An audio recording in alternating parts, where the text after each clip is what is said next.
Fisher at the White House with new information on what really went down last night on the North Lawn. Good evening, Kristen.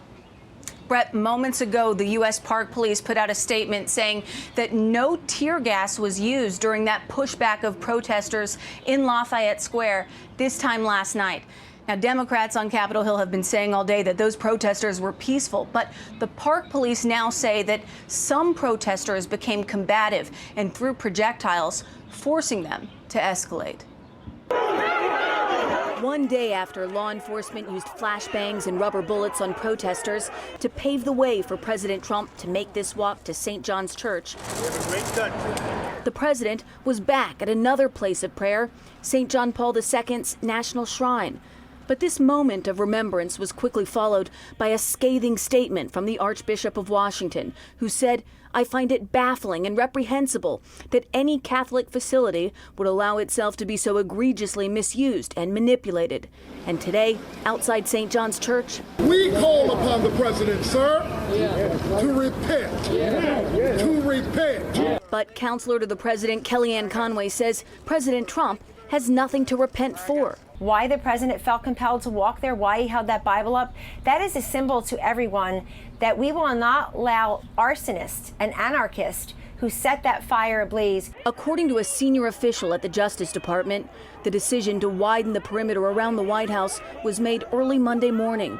But when Attorney General Bill Barr arrived in Lafayette Square Monday afternoon, the plan had not yet been executed. The official claims a protester threw a water bottle at the Attorney General.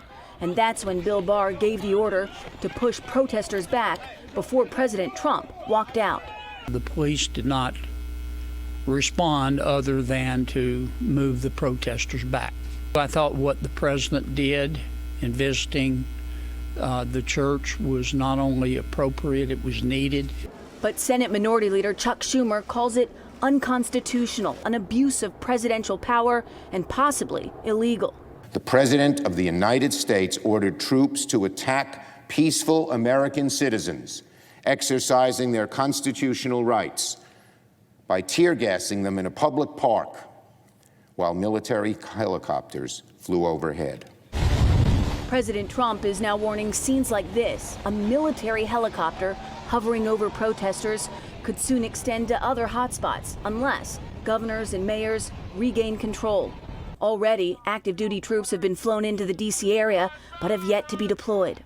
If a city or state refuses to take the actions that are necessary to defend the life and property of their residents, then I will deploy the United States military and quickly solve the problem for them.